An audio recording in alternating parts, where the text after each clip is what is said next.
Welcome to the Rightful Owner Podcast. I'm Kiameshea, an accredited financial counselor and financial behavioral specialist, and I'm super passionate about helping Christian women in business reclaim their financial identity, heal their relationship with money, and steward wealth the kingdom way. Listen, this podcast is all about exposing the lies you believed about wealth and replacing them with biblical truth so you can stop shrinking and start walking fully in your assignment. If you're ready to own what God has already given you, let's begin.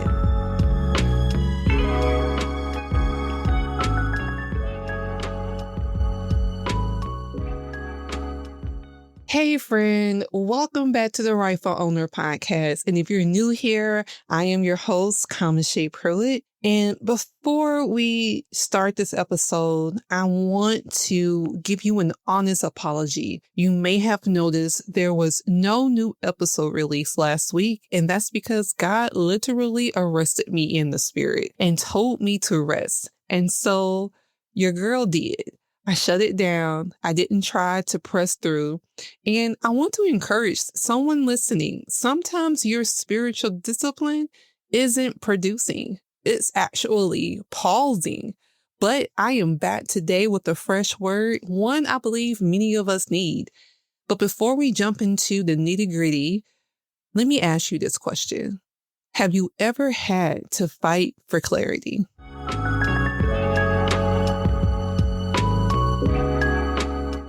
Whether it's finishing your degree, building your business, fixing your finances, or figuring out how to balance it all, fighting for clarity is real. I see it all the time in my financial coaching work. Sometimes it's not the budget or the math that's the issue. It's the mental fog people feel when it's time to actually change.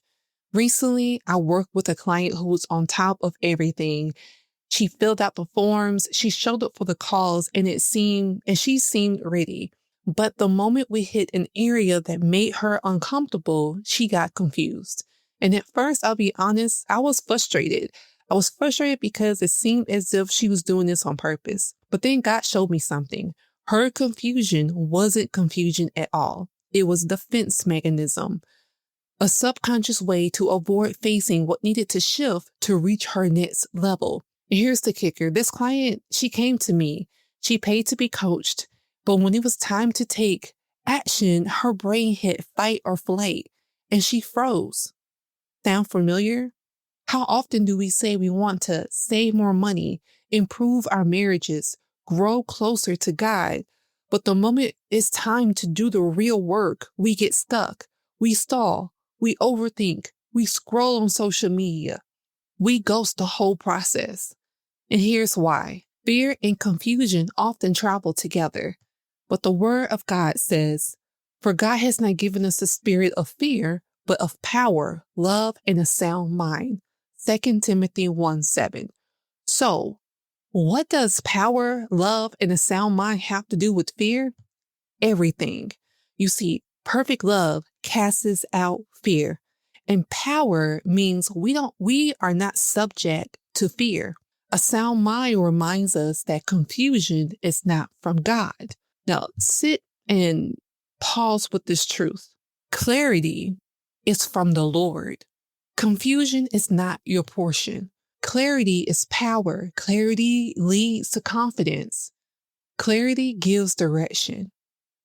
But when we are spiritually attacking our minds, clarity feels like a war zone. I've been there. Growing up, I constantly felt confused, especially after the 4th grade. It was like my ability to grasp new things got hijacked. And not just academically, like in my extracurricular activities as well. I felt paralyzed by fear anytime something new was introduced. And even now as an adult, sometimes it creeps back up. And I see it in my kids as well. I used to get really frustrated with my kids when they would act brand new, but now I understand that this is spiritual warfare. This is the enemy using confusion to rob generations. So whether it's fear of wealth, confusion about purpose, or difficulty receiving abundance, know this: We wrestle not against flesh and blood. If your thoughts go blank when someone talks about wealth or strategy or vision, don't just shake it off. Pray through it. God has given you power. He has given you love, and He has given you a sound, stable, sober mind. My friend, you are not confused. You are under attack. But you don't have to stay there. Here are 4 practical ways to fight back. Number 1, I want you to ask God to reveal the root. God, is this fear? Am I anxious about something deeper? A lot of times we are experiencing fear because our body remembers certain things that maybe we have forgotten about. And so we just automatically happen. It's a subconscious thing. So we need to, when we see ourselves in these cycles, we need to break it by identifying it and taking it to God, even if it doesn't make sense for us to be afraid. Number 2, I want us to ask ourselves, what am I afraid will happen? A lot of times I ask my clients to examine the worst case scenario and face your fears. What's the worst that can happen? And a lot of times when we are able to counter our fears or our worst case scenario with facts that are not going to harm us, it helps us to rationalize that, maybe I'm a little delulu, okay? And number 3, refuse to make decisions in fear.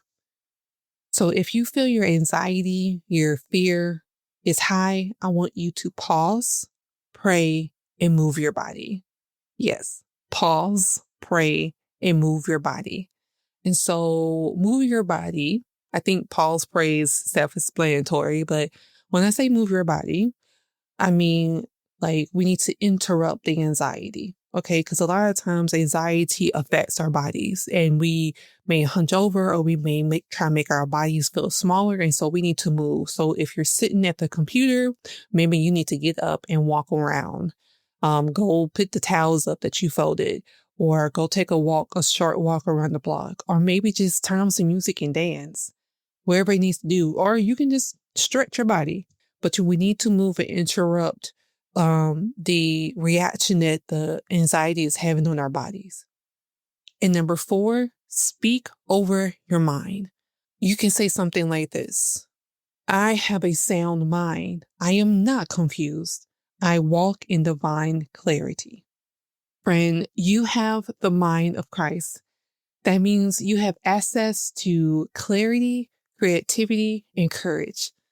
A matter of fact, let's just say you are the rightful owner of clarity, creativity, and courage.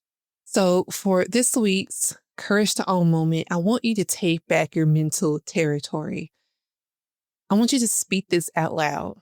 God, I reject the lie that I'm confused. You have given me power, love, and a sound mind. I welcome your clarity and reject every mental block trying to keep me small. That's a powerful affirmation you can speak over yourself.